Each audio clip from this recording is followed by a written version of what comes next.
안녕하세요. 저는 두 아들 키우며 성실하게 살아온 60대 남성입니다. 한때는 대기업 부장으로 넥타이 매고 회의실을 누비던 사람이었죠. 하지만 퇴직하고는 전혀 다른 삶을 살았어요. 이 인생이란 게 참 예측할 수 없더군요. 특히나 자식 일은 정말 마음대로 되지 않는 것 같아요. 가족이란 이름 아래 부모와 자식 간에도 많은 것들을 숨기며 살게 되더라고요. 사랑한다는 이유로, 걱정시키기 싫다는 이유로, 자존심 때문에, 이유도 다양하죠. 저와 가족도 그랬습니다. 서로를 너무 아끼면서도 정작 가장 중요한 진실은 나누지 못했어요. 그럼 이 사연을 통해 가족 간의 소통이 얼마나 중요한지 전할 수 있길 바라며 이야기를 시작해 보겠습니다. 저는 30년이 넘게 한 회사에 다니다 몇 년 전 정년퇴직했어요. 20대에 신입사원으로 입사해서 부장으로 퇴직할 때까지 단 한 번도 한눈 팔지 않고 일했죠. 퇴직하던 날이 아직도 생생하게 기억납니다. 부서 직원들이 모두 모여서 작은 송별회를 열어줬거든요. 부장님, 그동안 고생 많으셨습니다. 이제 편하게 취미생활도 즐기고 여유롭게 사세요. 후배들이 정성스럽게 준비한 꽃다발을 받자 눈시울이 붉어졌습니다. 회사를 나서며 뒤돌아보자 평생을 일해왔던 건물이 너무 낯설게 느껴지더군요. 청춘을 다 바쳐 일하던 곳인데 이젠 더 이상 제가 있을 곳이 아니라는 생각에 허전함이 밀려왔죠. 그래도 한편으론 안도감이 들었습니다. 탈 없이 직장 생활을 마치고 퇴직금을 두둑하게 받으며 떠나게 됐으니까요. 알뜰한 아내 덕에 모아놓은 돈도 좀 있으니 두 사람 살아가기엔 부족함이 없었네요. 변두리긴 하지만 작은 아파트도 하나 있었고요. 차고 넘치는 건 아니어도 아내와 둘이 소박하게 살기엔 충분하다고 생각했습니다. 퇴직 첫날 저는 아내와 술잔을 기울이며 말했죠. 여보, 그동안 고생만 시켜서 미안했어. 이제 우리 여행도 다니고 취미생활도 하면서 여유롭게 살아보자고. 아내는 그런 제 손을 꼭 잡으며 미소를 지었어요. 당신이 더 고생했지. 수고 많았어요. 이제 우리 그동안 못했던 것들 다 하면서 살아봅시다. 아내의 눈에서 반짝이는 기대감을 보며 저도 덩달아 설렜습니다. 제주도 한 달 살기도 해보고 유럽 패키지 여행도 다녀오고 전국 맛집 투어도 하자고 약속했죠. 푸릇푸릇하던 시절 결혼해서 퇴직하는 나이가 되기까지 아내는 저와 아이들을 뒷바라지하며 참 성실하게 살아줬습니다. 꼭 그런 아내를 위한 시간을 보내고 싶었어요. 퇴직 후 한 달은 정말 꿈 같았습니다. 늦잠도 자고 아내와 동네 산책도 하고 오후엔 카페에서 커피도 마시고요. 평일 낮에 그렇게 여유를 부릴 수 있다는 게 신기하기도 하고 행복하기도 했습니다. 동네 사람들도 퇴직하고 얼굴이 좋아졌다며 인사를 건넸고 저도 환한 미소로 답했죠. 하지만 그 평화는 오래가지 못했습니다. 퇴직한 지 얼마 안 됐을 때 큰애가 집으로 찾아왔습니다. 회사에 있어야 할 시간에 양복을 입고 찾아온 큰애를 보자 불안감이 엄습했어요. 아버지, 어머니, 잠깐 상의 드릴 게 있어서 왔어요. 큰애도 원래는 저처럼 직장인이었습니다. 명문대를 졸업하고 대기업에 입사해서 승승장구하던 아이였죠. 그런데 30이 넘자 갑자기 창업을 하겠다고 나섰어요. 아버지, 전 제 사업을 해보고 싶어요. 평생 월급쟁이로만 살고 싶지 않아요. 그때 전 강력하게 반대했습니다. 안정적인 대기업을 그만두고 불확실한 창업의 길로 들어서는 게 얼마나 위험한지 잘 알고 있었거든요. 독립하겠다고 회사를 그만두고 나간 동료들이 하나같이 후회하는 모습을 지겹도록 봐왔죠. 하지만 아내는 큰애 편을 들었습니다. 여보, 젊을 때 한번 도전해보게 놔둡시다.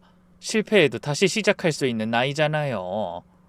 결국 큰애는 회사를 그만두고 창업했습니다. 처음 몇 년은 그럭저럭 잘 되는 듯 했어요. 조금씩 투자도 받고 매출도 늘어났죠. 하지만 곧 정체기가 찾아왔습니다. 이런저런 아이디어로 도약을 꿈꿨지만 큰 성과는 거두지 못하더군요. 그러던 어느 날 큰애가 모처럼 찾아와 노트북을 꺼내며 말했습니다. 아버지, 이번에 정말 좋은 기회가 생겼어요. 요즘 인터넷 쇼핑 시장이 커지면서 물류가 핵심이 되고 있잖아요. 저희가 개발한 프로그램은 중소 쇼핑몰들의 물류를 통합 관리해주는 서비스예요. 어려운 용어가 이어지자 아내는 어리둥절한 표정이었어요. 하지만 큰애는 열정적으로 사업 계획을 설명했습니다. 시장 규모가 어떻고 경쟁사 대비 우위가 무엇이고 수익 모델이 어떻게 되고 자료도 엄청나게 준비해 와서 설명했죠. 30년 넘게 대기업에서 일한 제가 봐도 그럴듯한 사업 계획이었습니다. 근데 문제는 자금이에요. 기술 개발은 거의 끝났는데 마케팅이랑 영업 조직을 꾸리려면 돈이 많이 필요해요. 순간 거실이 조용해졌습니다. 큰애가 왜 왔는지 알 것 같았죠. 은행 대출은 이미 한도까지 받았고 투자사들은 좀 더 지켜보려는 입장이에요. 근데 지금 당장 움직이지 않으면 경쟁사의 시장을 뺏길 것 같아요. 저를 보는 눈빛이 간절했습니다. 제가 아내에게로 눈을 돌리자 아내도 당황한 표정이었죠. 그래서 말인데 아버지, 퇴직금 좀 빌려주실 수 없을까요? 1년 안에, 아니 최대 2년 안에는 꼭 갚을게요. 이번엔 정말 확실해요. 대기업에서도 관심을 보이고 있고요. 머릿속이 복잡해졌습니다. 퇴직금은 저와 아내의 노후 자금이었어요. 그걸 잃게 되면 여생이 정말 막막해질 것 같았습니다. 하지만 큰애의 간절한 모습을 보니 마음이 약해졌어요. 얼마나 필요한데? 아버지 퇴직금 딱 그 정도만 있으면 될 것 같아요. 아내가 제 팔을 살짝 잡았습니다. 잠깐 부엌에 가자는 신호였죠. 부엌에서 아내가 조용히 말했어요. 여보, 우리 아들 믿어봅시다.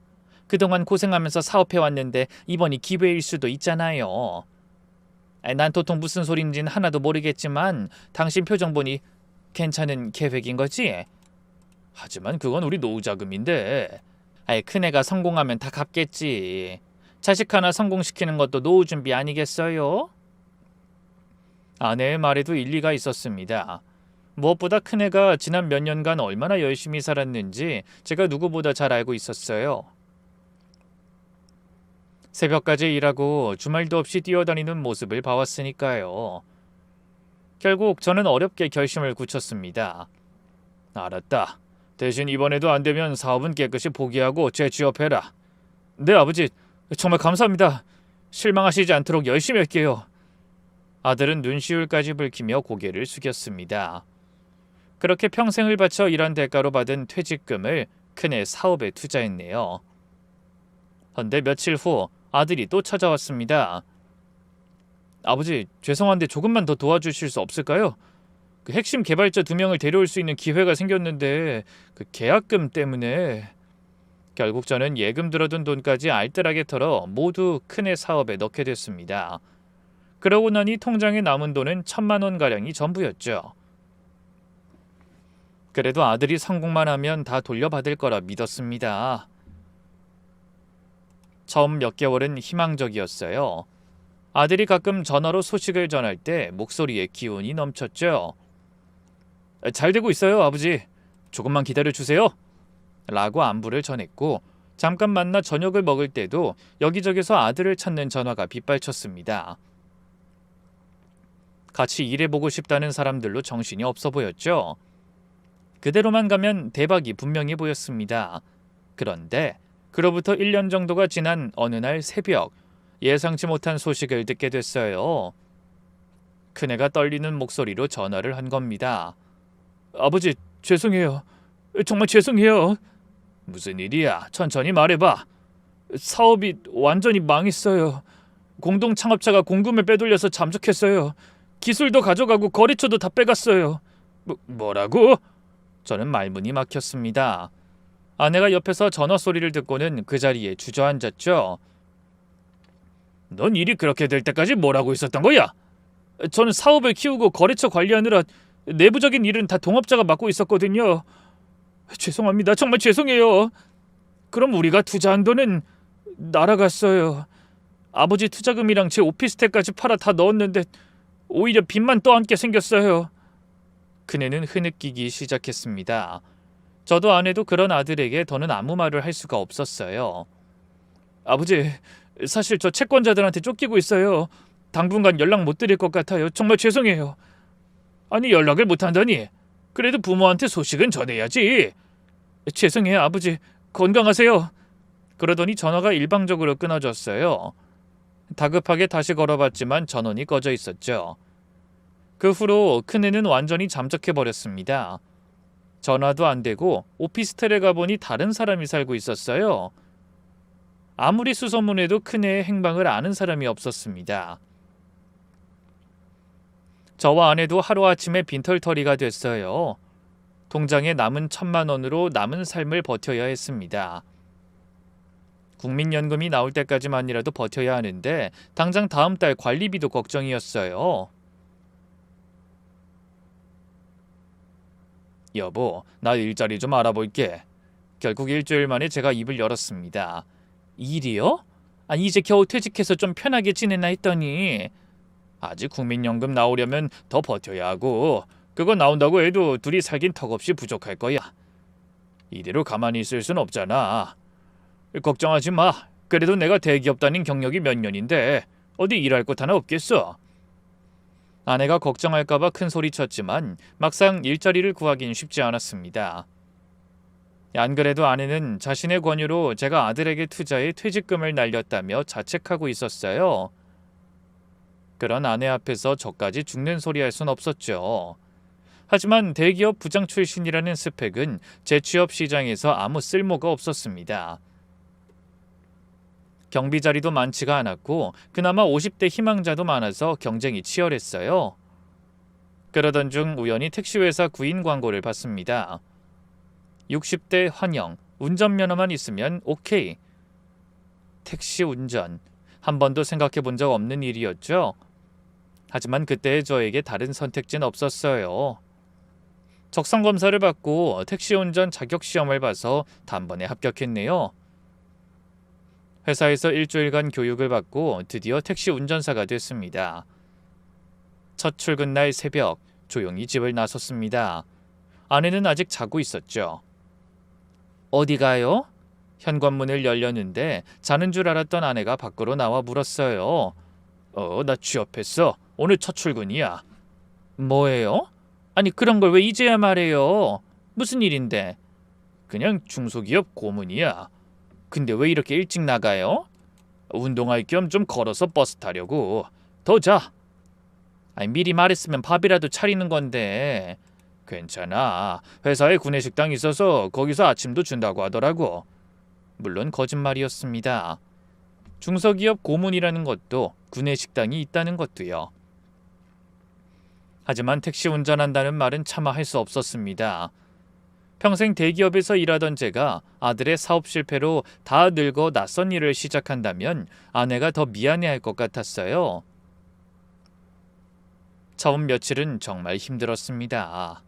제 차를 운전할 때와 영업용 택시 운전은 전혀 달랐어요. 처음 가보는 곳이 천지였고 도로가 많이 바뀌어 알던 길도 헷갈렸습니다. 잠시만 한눈 팔면 내비게이션을 놓치기 일쑤였죠. 손님들 대하는 것도 어색했습니다.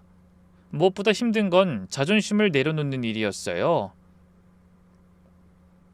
아저씨, 운전이 왜 이렇게 거칠어요? 똑바로 좀 하세요. 기사님, 신호 놓쳤잖아요. 제가 바쁘다고 했죠. 빨리 좀 가라고요.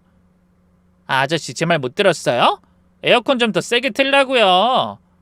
더워 죽겠는데 귀가 먹었나? 손님들의 말 한마디 한마디가 가슴에 비수처럼 날아와 박혔습니다. 한때는 저도 부하 직원 수십 명을 거느린 부장이었는데 괜히 사람들이 무시하는 것 같은 자격지심에 너무 괴로웠어요. 하지만 이내 마음을 다잡았죠. 일에 귀천이 어딨어? 먹고 살려면 자존심 따윈 접어야지. 왕년에 잘나가지 않는 사람이 어딨다고.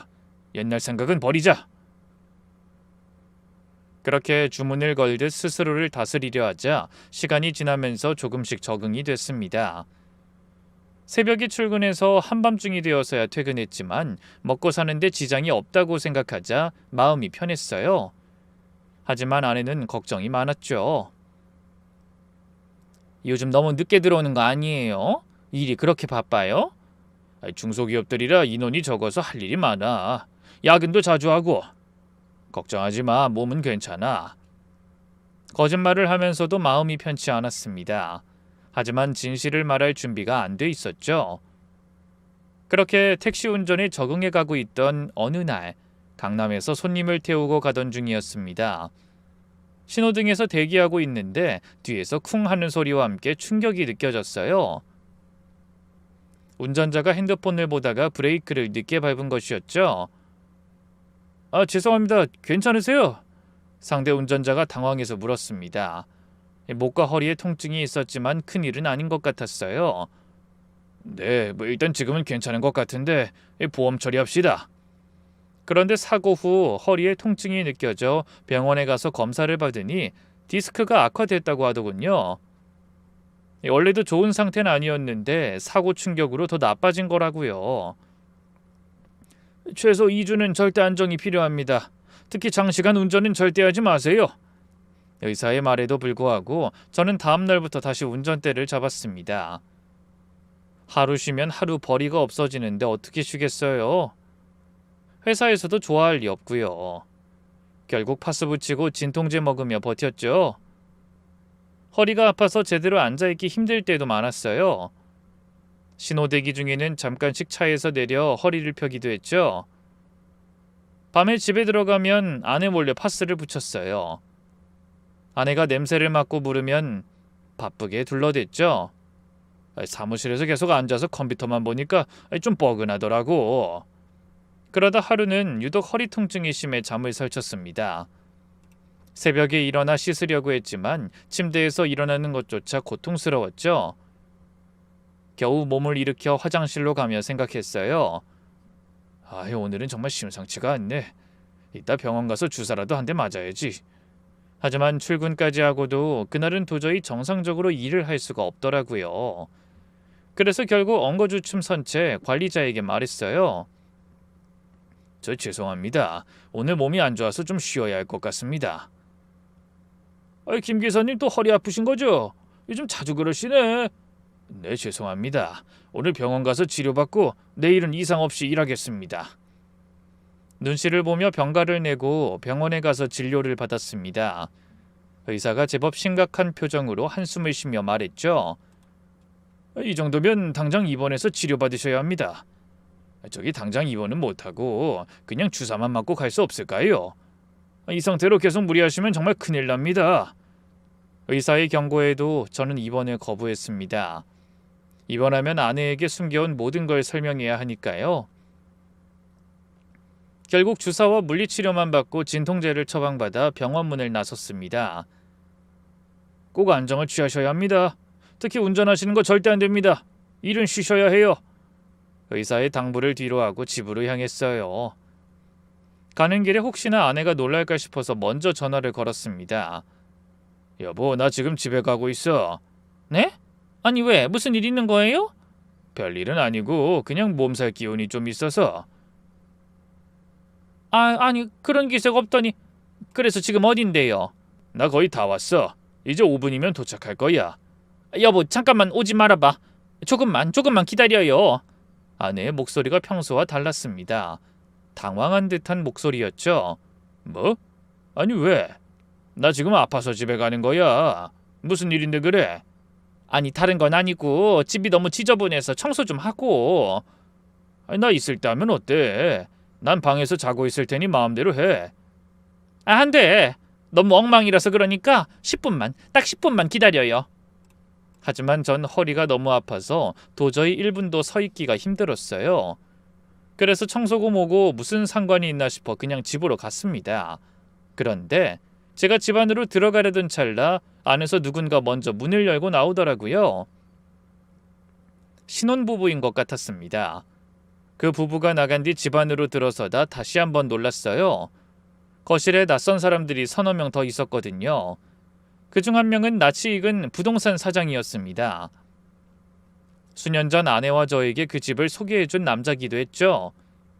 사장은 저를 보더니 웃으며 아는 척을 했어요. 아유, 오랜만입니다, 어르신. 어쩌면 두 분이 집을 이렇게 깔끔하게 쓰셨어요.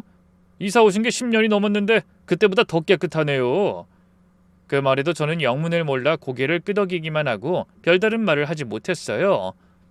그러자 곧이어 남자의 입에서 기겁할 말이 쏟아져 나왔습니다. 깨끗한 집을 급매로 내놓으셔서 관심 있는 분들이 많아요. 워낙 관리가 잘 돼 있어서 다들 마음에 들어 하시네요. 저는 너무 놀라서 속으로 다시 그 말을 되짚어 봤어요. 급매? 그럼 우리 집을 팔겠다는 건가? 믿을 수 없었죠. 아내가 제 동의도 없이 집을 내놨다는 게 말이 안 된다고 생각했거든요. 하지만 제 마음을 알 리 없는 부동산 사장은 웃으며 말했습니다. 빨리 계약할 수 있을 것 같습니다. 벌써 3팀이나 봤는데 다들 긍정적이네요. 그러면서 계속 뭐라고 말하는데 그 말이 더는 제 귀에 들어오지 않았어요. 그때 부엌에서 나오던 아내와 눈이 마주쳤습니다. 저를 본 아내는 창백한 얼굴로 손을 부들부들 떨며 아무 말도 못했어요. 놀란 제가 다급하게 입을 열었죠. 죄송합니다만 오늘은 여기까지 하시죠. 제가 아직 동의하지 않은 사항이라서요. 네? 아니 그게 갑자기 무슨 말씀이신지. 그럼 두 분이 상의하지도 않으시고 물건을 내놓으신 건가요? 죄송합니다. 저희가 먼저 충분히 얘기를 나누고 나중에 다시 연락드리겠습니다. 부동산 사장과 집 보러 온 사람들은 황당한 표정으로 아내를 향해 고개를 돌렸어요. 아내는 붉어진 얼굴로 고개를 숙인 채 아무 말도 하지 못했죠. 그럼 나중에 연락 주세요. 이게 무슨 일인지. 오늘 일부러 시간 내서 오신 분들인데 이거 참. 사장은 난감한 듯 입술을 깨물더니 인상을 구긴 채 손님들에게 양해를 구하고 집을 나섰습니다. 어색한 분위기 속에 사람들이 빠져나가고 드디어 집안엔 아내와 저 두 사람만 남게 됐어요. 하지만 둘 다 아무 말도 못하고 잠시 무거운 침묵만 흘렀습니다. 아내는 여전히 쩔쩔매며 절 제대로 바라보지 못했어요. 얼굴은 퍼렇고 입술은 파르르 떨리고 있었죠. 저는 아내에게 천천히 다가갔습니다.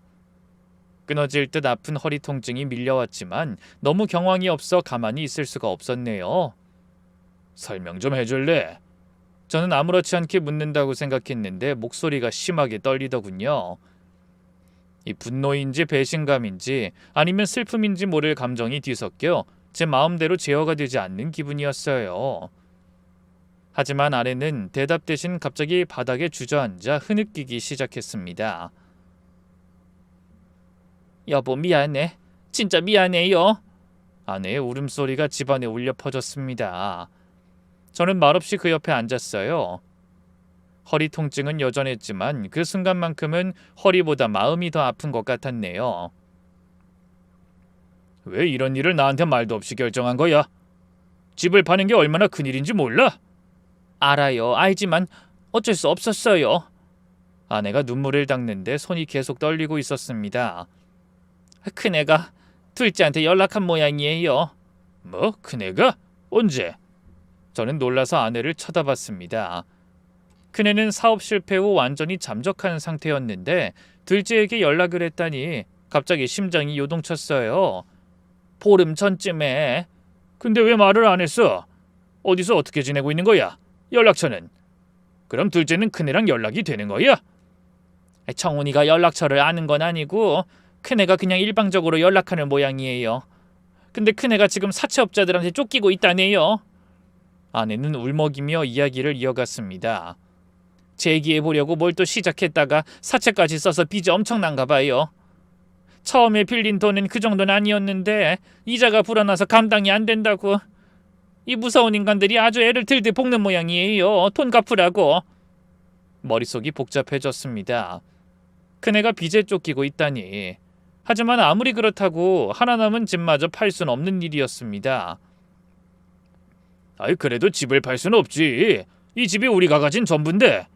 나도 알아요. 하지만 큰애가 정말 위험하다는데 어떻게 가만히 있어요. 자신이 죽을지도 모른다는데 이깟 집이 무슨 소용이라고. 아내가 또다시 감정이 복받치는지 눈물을 흘리느라 제대로 말을 잇지 못했어요. 당신한테 말하려고 했어요. 정말 여러 번 말하려고 했는데 당신이 큰애 얘기만 나오면 화를 내잖아요. 사업 말아먹어서 당신 퇴직금도 다 날리고 이렇게 만들었다고. 맞습니다. 저는 큰애가 사업 실패하고 잠적한 후로 아내 앞에서 저도 모르게 큰애를 원망하는 말을 자주 했어요. 노후 자금을 다 날려먹고 도망간 놈이라고요. 술 한잔하면 더했죠. 자식 하나 없는 셈 친다고 이제 전화와도 받지 말라고도 했죠. 그래서 당신 몰래. 미안해요. 하지만 다른 방법이 없었어요. 우리한테 남은 게 이 집밖에 없잖아요. 자식이 위험하다는데 뭘 따져요? 그럼 집 팔고 우린 어디서 살아? 길거리에 나 앉자는 거야? 우리야 작은 월세방이라도 구해서 어떻게든 살 수 있잖아요. 하지만 큰애는 이러다 정말 무슨 일 당할지 모른다고요. 화가 치밀어 올랐습니다. 아내에 대한 배신감, 큰애에 대한 분노, 모든 감정이 뒤섞였어요. 당신은 자식만 생각하는 거야? 난 어떻게 되든 상관없어. 그런 게 아니잖아요. 그런 거 아니면 뭐야? 내가 이 나이에. 말하다가 멈칫댔습니다. 택시 운전한다는 말이 목구멍까지 올라왔지만 간신히 참았어요. 내가 이 나이에 얼마나 고생하는지 알아? 알아요. 당신이 새벽같이 일어나서 힘들게 일하는 거 다 알아요. 그 말에 저는 가슴으로 울었습니다. 아내는 제가 매일 새벽에 나가서 밤 늦게까지 택시를 보는 줄은 꿈에도 모르고 있었죠. 당신이 뭘 알아? 뭘 안다고 그런 소리를 하는 거야? 갑자기 폭발하듯 소리치는 제 목소리에 아내가 놀란 표정으로 바라봤습니다. 여보, 재취업, 중소기업 고문. 서름에 겨워 이성이 날아가 버렸죠. 더는 참을 수 없었어요. 내가 지금 뭘 하고 있는 줄 알아? 택시 운전해. 당신 남편이 택시 운전사가 됐다고. 아내의 눈이 커졌습니다. 믿을 수 없다는 표정이었죠. 택시 운전? 그래. 매일 새벽에 나가서 밤 늦게까지 택시 몰아. 딸 같은 여자들이 반말하고 욕하는 건 일도 아니라고. 술 취한 사람들이 토한 것까지 치웠어. 아내는 충격을 받은 듯 입을 다물지 못했습니다. 왜 그런 걸 숨긴 거예요? 그것도 벌써 몇 달째를. 내가 택시 운전한다는 걸 당신한테 어떻게 말해? 안 그래도 큰애 일 때문에 주눅 들어있는 사람한테 어떻게. 아내의 눈에서 또 눈물이 흘렀어요. 하지만 한번 털어놓자 보물 터지듯 서러운 기억이 되살아나 멈춰지지 않았어요. 그것뿐인 줄 알아? 얼마 전엔 교통사고도 났어. 그 후유증으로 허리랑 어깨가 너무 아픈데 매일 진통제 먹으면서 운전한다고. 당신이 그런 내 상황을 알아? 사고까지? 왜 그런 걸 말 안 했어요? 당신이 걱정하고 말릴까봐 그랬지. 어떻게든 가장 노릇 해보려고. 아내는 손으로 얼굴을 가리고 아예 흐느끼기 시작했어요. 미안해요. 정말 미안해요. 그러더니 갑자기 제 손을 잡았습니다. 정말 몰랐어요. 당신이 그렇게 힘든 일을 하는 줄 전혀 몰랐어요. 알았으면 뭐가 달라졌을 것 같아? 당신은 나한테 말도 없이 집까지 팔아 자식한테 알뜰하게 퍼주려고 한 사람이잖아. 미안해요. 당신이 큰애한테 너무 화가 나 있어서 말하면 분명히 절대 안 된다고 할 것 같았어요. 그래도 상의는 했어야지. 우린 부부고 이 집에 대한 권리는 나한테도 있어. 분노에 가득 찬 제 목소리가 거실에 울려 퍼졌죠. 잠시 후 눈물을 닦아내며 아내가 말했습니다. 둘째가 형이 정말 심각한 상황이라고 했어요. 아마 큰애가 엄청나게 운 것 같더라고요. 그러면서도 어디 있는진 말하질 않나 봐요. 머리가 너무 복잡했습니다. 큰애는 위험한 상황이라는데 우리에게 남은 유일한 재산은 그 집 하나였죠. 결국 저는 한숨을 쉬며 아내를 향해 물었어요. 집 팔면 얼마나 받을 수 있을 것 같아? 평수가 작아서 시세가 5억 정도래요. 금매로 내놓으면 4억 7천 정도. 얼마나 필요하다는 거야? 그 돈을 다 줘야 하는 거야? 둘째가 말한 돈은 3억 정도였어요. 아니 또 뭘 어떻게 해서 그런 빚을 줘? 미치겠구만. 강북 변두리 소형 아파트지만 제 노년을 보낼 귀한 집이었는데 그 집을 팔아 아들 빚을 갚고 나면 간신히 월세 보증금 정도 남을 것 같더군요.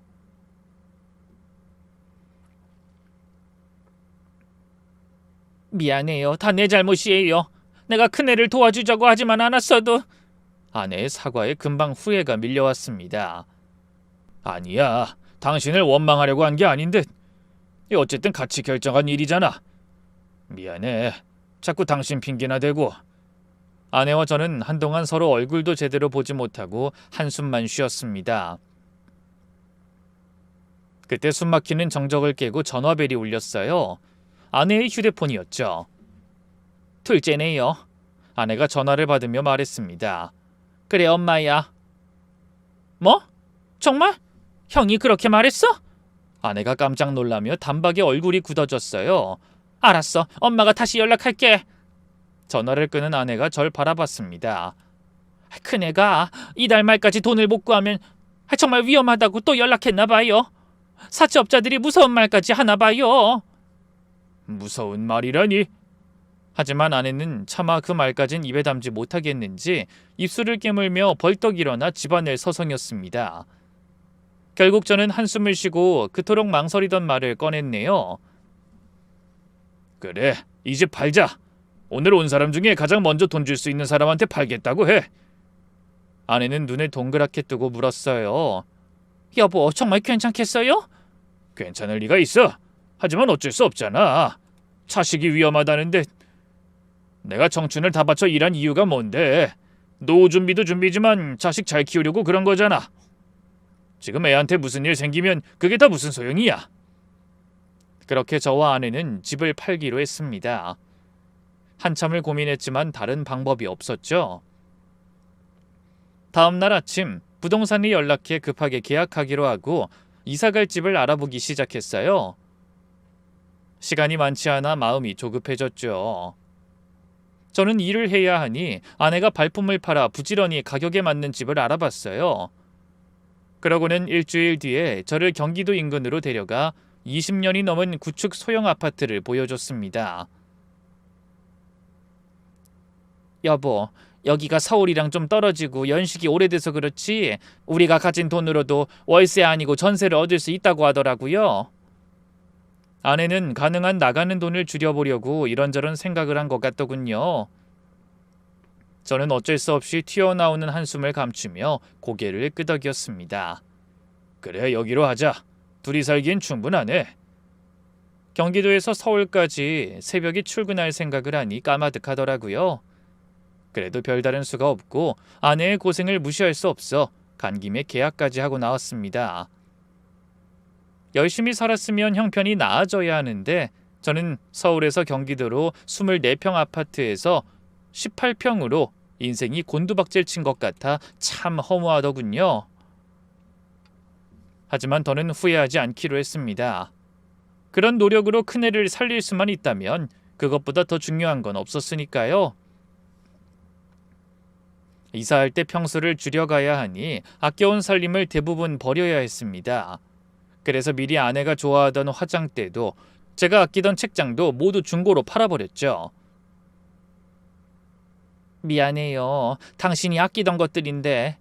아내는 또 저에게 사과했습니다. 괜찮아. 물건보다 사람이 중요하지. 그리고 이제 나한테 더는 그러지 마.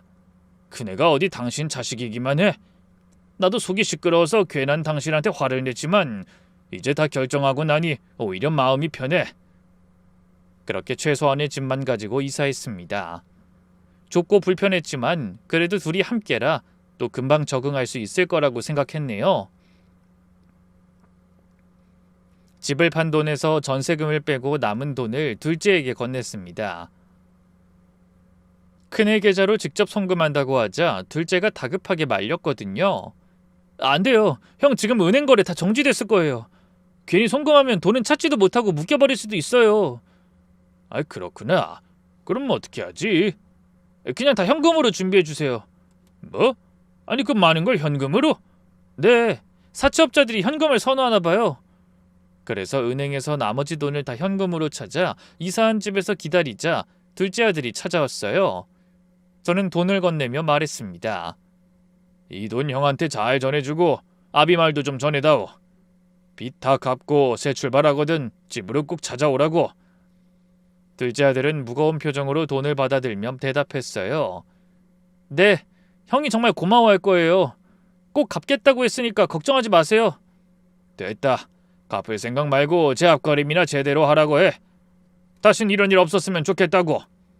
에이, 걱정하지 마세요. 형도 이제 정신 차리겠죠. 그런 둘째 아들을 보고 아내가 걱정스러운 얼굴로 물었습니다. 근데 큰애는 어디서 만나기로 한 거야? 우리도 같이 가면 안 되는 거니? 아내의 말에 둘째가 펄쩍 뛰며 손사래를 쳤어요. 아이, 절대 안 돼요. 저한테도 얼마나 조심스럽게 연락하는데. 엄마 아버지 모시고 가면 형이 무슨 면목으로 이 돈을 받겠어요. 그러다 나쁜 마음이라도 먹으면 어떡해요. 그 말에 아내가 기겁하며 입을 막았습니다. 그래서 큰애의 안부를 확인하고 싶은 마음을 꾹 누르고 모든 일을 둘째에게 일임했어요. 아들이 돈을 가지고 떠난 후 아내와 저는 이사한 집에서 처음 맞는 밤을 뜬 눈으로 보냈습니다. 천장이 낮아서 답답하고 벽이 얇아서 옆집 소리가 다 들리더군요. 하지만 적어도 마음의 짐은 어느 정도 가벼워진 것 같았어요. 신변을 위협받던 큰아들이 편해질 거라는 생각에 안도감이 들었거든요. 그 뒤로 며칠이 지났습니다. 저는 마음을 잡고 다시 택시 운전에 집중했어요. 그동안 아내가 찜질도 해주고 이것저것 신경 써준 덕에 허리 통증이 많이 줄어 일하는 게 한결 편해졌거든요. 그렇게 이사하고 일주일쯤 지난 어느 날, 일을 마치고 돌아온 늦은 시간에 누군가 현관문을 두드렸습니다. 신발을 벗고 집 안으로 들어서던 저는 놀라서 뒤돌아봤어요. 똑똑똑. 또 고요함을 뚫고 어둠 속에서 노크 소리가 들렸습니다. 누구세요? 제가 조용히 물었지만 아무 말도 없더라고요. 의아한 마음이 들어 망설이다 살짝 문을 열자 거기엔 정장을 차려입은 남자가 서 있었습니다. 머리를 깔끔하게 넘겼고 얼굴은 말끔하게 면도가 되어 있는 너무나 낯익은 얼굴, 바로 제 큰아들이었어요. 아버지! 아무리 눈을 씻고 다시 봐도 분명 사업망에 잠적했던 큰애였어요. 헌데 동업자에게 뒤통수 맞아 수척하고 초췌했던 모습은 온데간데 없고 오히려 예전보다 더 건강해 보였습니다. 석훈아! 아들의 목소리를 듣고 거실로 나왔던 아내가 큰애를 끌어안았습니다. 저는 멍하니 그 모습을 바라보며 서 있었죠. 숨어 다닌다던 큰애가 멀쩡한 모습으로 나타나다니. 엄마! 큰애가 아내를 안은 채 저를 향해 고개를 숙였습니다. 저는 눈물을 왈칵 쏟았지만 애써 담담하게 말했네요. 들어와라. 좁은 집 안으로 아들을 들였습니다. 큰애는 주변을 둘러보며 눈시울을 붉혔어요. 엄마 아버지가 여기서... 앉아라. 할 말 있으면 앉아서 해. 눈물을 참으려고 하니 무뚝뚝한 말투가 튀어나왔어요. 큰애가 그런 저를 향해 조심스럽게 입을 열었습니다. 아버지, 사실 큰애는 말을 멈추고 심호흡을 했습니다. 그리고 상상하지도 못할 말을 꺼내놨어요. 사실 재기에 성공했어요.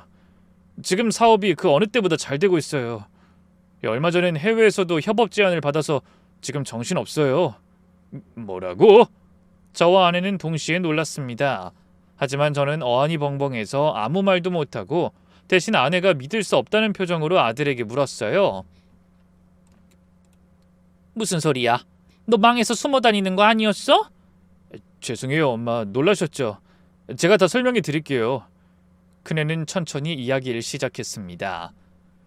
그때 정말 쫄딱 망한 게 맞긴 해요. 공동 창업자가 돈을 빼돌려서 도망갔고 회사는 파산 직전이었죠. 아버지 퇴직금 다 날리고 오히려 떠안은 빚이 엄청났어요. 이번엔 다급해진 제가 물었죠. 그래서? 정말 절망적이었어요. 죽고 싶을 만큼요.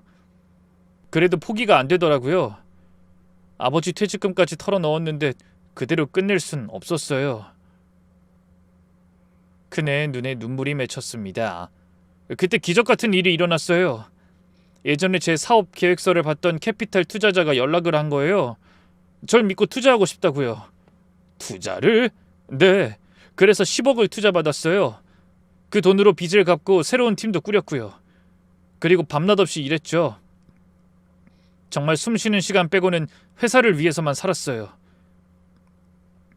저는 신기한 마음에 저도 모르게 추임새가 터져나왔어요. 세상에, 아니 무슨 그런 일이. 그래서 그네는 계속 이야기를 이어나갔습니다. 3달 만에 새로운 프로그램을 선보였고 여기저기서 연락이 오기 시작했어요. 그러다 결국 대기업과 계약을 맺게 됐죠. 그 뒤로는 순풍에 돛단 것 같았어요. 매출이 급격히 늘어났고 수익 구조가 안정적으로 바뀌었어요. 지금은 직원도 많이 늘었고 순이익도 장난 아니에요. 믿을 수가 없었습니다.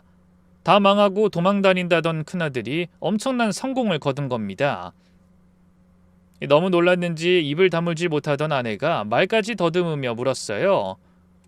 그럼 왜 연락 한 번이 없고 왜 숨어 다닌다고 한 거야? 큰애가 고개를 숙였습니다. 너무 죄송해서요.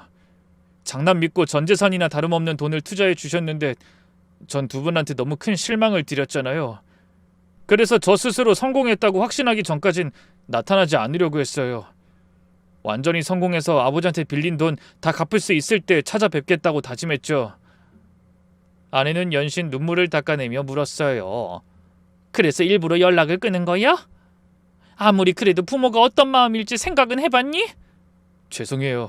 하지만 그땐 빨리 성공해서 은혜 갚고 싶다는 생각뿐이었어요. 그런데 아들의 말을 듣다 보니 궁금한 점이 있어 제가 물었죠.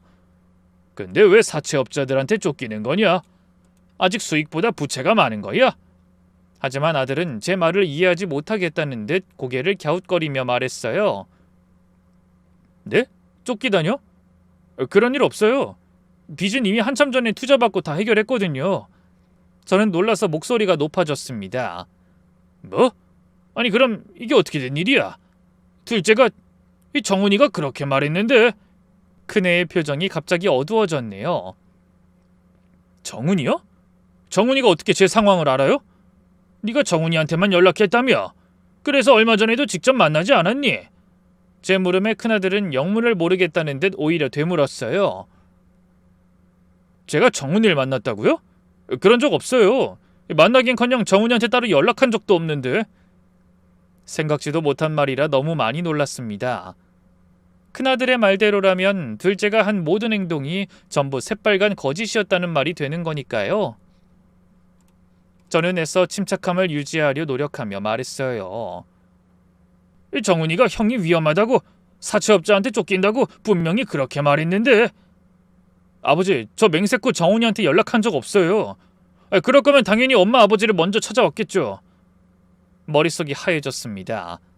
그럼 우리가 고민 끝에 어렵게 집을 팔아 건넨 돈은 어디에 있는 건지 황당함에 가슴까지 두근거렸어요. 그때 놀란 아내가 사색이 된 얼굴로 아들을 향해 물었습니다. 그럼 우리가 준 돈은 그건 못 받은 거니? 그네가 눈을 크게 뜨고 되물었어요. 돈이라뇨? 정훈이한테 돈을 주셨어요? 그래. 너한테 전해주라고, 빚 갚으라고 우리가 아파트까지 팔아서 현금으로 엄청난 돈을 줬는데. 얘기를 듣던 큰아들이 벌떡 일어났습니다. 정훈이 그 자식이... 그럼 집 한 돈을 둘째한테 주셨단 말이에요? 그것도 제가 사채업자한테 쫓기는 줄 알고 저한테 전해주라고요?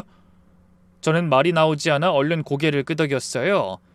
하여 어쩐지 예전 집 찾아갔다가 왜 갑자기 이사를 하셨나 했어요. 이 집 알아내느라 초분까지 떼봤거든요. 전 그때 제가 돈 날려먹어서 두 분이 생활비 때문에 이사하신 줄로만 알았어요. 아들은 한숨을 쉬더니 힘주어 말했습니다. 정훈이는 제가 어떻게든 찾아서 두 분 앞에 데려올게요. 왜 그런 짓을 했는지 알아봐야겠어요. 아참, 그 전에 일단 이거부터 좀 봐주세요. 아들이 건넨 서류 봉투 안에는 눈을 의심할 물건이 들어있었어요. 바로 아파트 전세 계약서였습니다. 그것도 서울의 새 아파트 40평대였죠. 저는 놀라서 얼른 고개를 들어 아들을 바라봤네요. 이게 뭐냐? 제가 엄마랑 아버지 드리려고 준비한 거예요. 성공하면 제일 먼저 하고 싶었던 게 부모님 편하게 사시도록 해드리는 거였어요. 저와 아내는 말을 잇지 못했습니다. 여기서 얼른 이사하세요. 예전 집보다도 한창 좁잖아요. 비록 지금은 전세지만 더 죽게 살기로 노력해서 반드시 3년 안에 마당 딸린 전원주택 마련해 드릴게요. 석훈아? 아내는 또 눈물바람이었죠. 지금 이 구조면 아버지께 빌린 돈은 반년이면 다 갚을 수 있을 것 같아요. 한꺼번엔 못 드리지만 6개월 동안 매달 보내드릴게요. 그네는 또 다른 서류를 꺼냈습니다. 그리고 이건 아버지께 제안하는 거예요. 아버지를 우리 회사 고문으로 모시고 싶어서요. 뭐? 고문? 네. 아버지의 30년 경험이 필요해요. 앞으로 대기업을 상대로 할 일이 많은데 오랜 세월의 그 경험을 저와 회사의 발전을 위해서 써주세요. 월급은 동종업계 최고 대우로 해드릴게요. 저는 놀라서 입술까지 바짝 말랐습니다. 뭐? 나한테 너희 회사에서 일을 하라고? 네. 부탁드려요. 저 좀 도와주세요. 그네는 진심인 듯 했습니다. 눈빛에서 간절함이 느껴졌죠. 저는 어떻게 말해야 할지 몰라 한참을 망설이다 간신히 대답했습니다.